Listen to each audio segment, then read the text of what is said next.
प्यारा लेकर आए हैं जिसका नाम है बाजार दर्शन, जिसे जिनेंद्र कुमार जी ने लिखा है। तो पहले हम उनके बारे में जानेंगे, जिनेंद्र कुमार जी के बारे में, और उसके बाद फिर हम पाठ का सारांश समझेंगे। तो चलिए हम शुरू करते हैं। जिनेंद्र कुमार जी का जन्म 1905 में हुआ था। इनके पिता का नाम प्यारेलाल और माता का नाम रामा देवी था।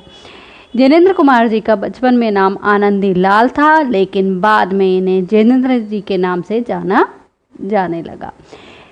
जिनेंद्र कुमार जी को हिंदी के मनोवैज्ञानिक कथा साहित्य का जन्मदाता कहा जाता है। उन्होंने हिंदी उपन्यास व कहानी को नई दिशा दी। वे गंभीर चिंतक भी रहे। गांधीवादी विचारधारा को उन्होंने गहराई से अपने में आत्मसात किया। जिनेंद्र कुमार परख, अनाम, स्वामी सुनीता, त्यागपत्र, कल्याणी, जयवर्धन और मुक्तिबोध इनके प्रसिद्ध उपन्यास हैं। और कहानी संग्रह में वात्यांत, एक रात, दो चिड़ियाँ, फांसी, नीलम देश की राजकन्या तथा पाजीव।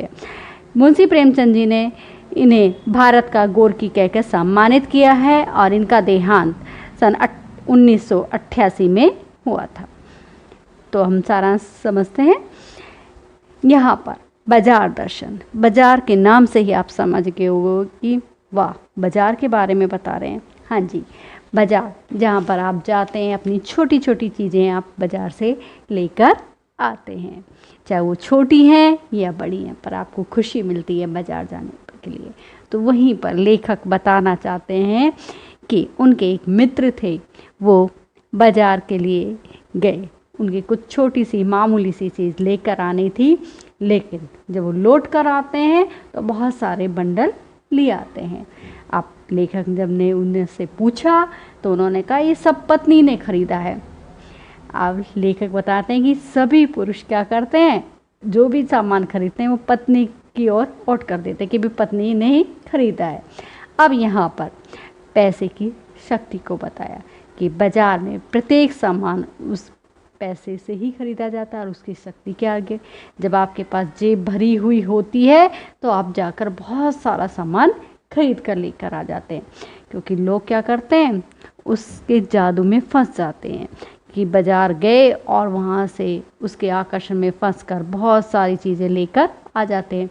लेकिन जब वो घर लेकर आते हैं तो वो क्या है, कुछ सामान तो उनके काम का होता है और कुछ वो आकर्षण में जब फंस जाते हैं तो वो बेकार का सामान भी उठाकर ले आते हैं।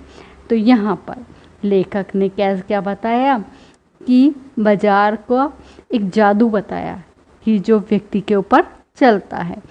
जिस तरह से चुंबक का जादू लोहे पर चलता है, वैसे ही बाजार का जादू उस व्यक्ति पर चलता है जिसकी जेब भरी हुई होती है और मन का क्या होता है, खाली होता है। अर्थात ये ठीक तरह से पता नहीं होता कि हमें कौन सी वस्तु हमारी आवश्यकता की है और कौन सी हमारी बेकार है। तो उस समय उस जादू के कारण वो सारे सामान ले आते हैं और वो चीज़ें चाहे उनके लिए आराम की है या कष्टदायक है, वो उन्हें जब समझ में नहीं आता है। इसलिए उन्होंने कहा कि कभी भी मन को खाली नहीं रखना चाहिए और न ही मन को कभी बंद रखना चाहिए। वो इस तरह से कि उनके एक मित्र थे, साथ में उन्होंने बताया कि गए बाजार गए, उनको सामान की आवश्यकता थी और उनके लिए वो ज़रूरी भी सामान था, लेकिन वो क्या किया, उन्होंने बाज़ार में घूम फिर कर वापस आ गए और कोई भी सामान वो लेकर नहीं आए। तो क्या हुआ, उनका मन कैसा था, बंद था, क्योंकि उन्हें आवश्यकता थी लेकिन वो सामान को लेकर नहीं आए। तो यहाँ पर भी लेखक कहते हैं कि ऐसा नहीं करना चाहिए। फिर उन्होंने एक और उदाहरण दिया भगत जी का, कि भगत जी थे वो चूरन वाले थे और उनका चूरन बहुत ज़्यादा प्रसिद्ध था। अब जब वो चूरन लेकर खड़े होते थे तो वो हाथों हाथ बिक जाता था, लेकिन उन पर इसका कोई असर नहीं होता था। उनकी जो संतुष्टि थी वो थी 6 आने तक। वो 6 आने तक का सामान बेचते थे, उसके बाद वो बच्चों को मुफ्त में चूरन देकर चले जाते थे। साथ ही उन्होंने बताया कि उन पर बाजार का आकर्षण भी नहीं होता था, क्योंकि उसकी तरफ वो खिंचते नहीं थे। उनका मकसद था कि चांदनी चौक पर जाना है और वहाँ से पंसारी की दुकान पर से जीरा और काला नमक लेकर वापस आ जाना है। लोग बाग उनसे नमस्ते करते थे, हाँ हंसकर बोलते थे, लेकिन वो सबसे बोलते थे, लेकिन उनका मेन मकसद जो कहते हैं ना कि मुख्य मकसद था वो जीरा और काला नमक लेकर आना होता था।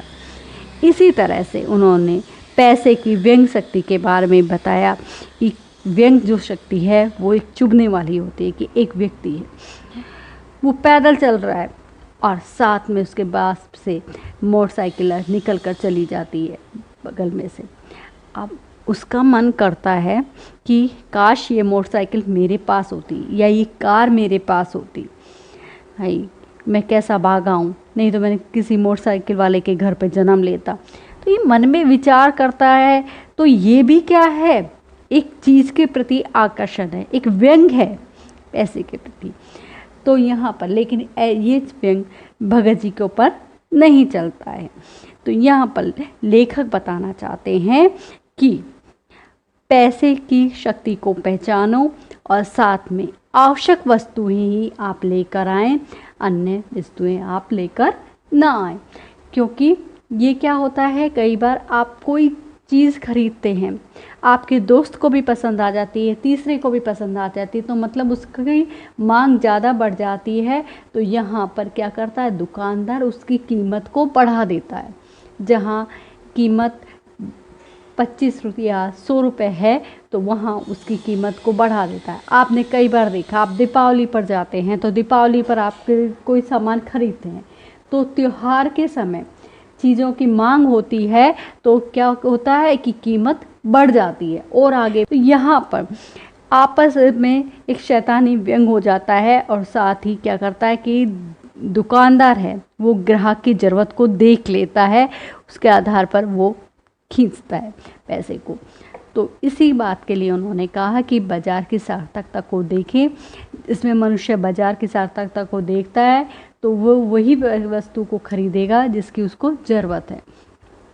अनावश्यक वस्तुओं को खरीदकर वो एक क्या करता है, शैतानी शक्ति को बढ़ावा देता है या बाजारूपन बढ़ाता है, कपट बढ़ा देता है। तो उसको नहीं करना है, क्योंकि आपको जिस चीज़ की आवश्यकता है उसको ही लेकर आएं।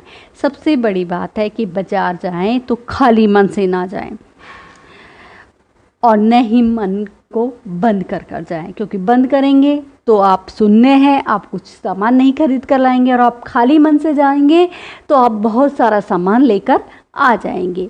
तो इसलिए आप स्थिर होकर आप सोचकर उस सामान को लेकर आएं जिसकी आपको आवश्यकता है, व्यर्थ पैसे को बर्बाद ना करें। तो यहाँ लेखक ने यही चीज़ के बारे में बताना चाहते हैं कि जो बाजार का पोषण करने वाले हैं वो अर्थशास्त्र का सरासर औंधा है और मायावी व अनीति शास्त्र कहा गया है। उन्होंने कहा कि ये उल्टा है, अर्थशास्त्र का पूर्णतः उल्टा है। इसलिए आपको अपनी आवश्यकता की ही चीज़ों को खरीदना है।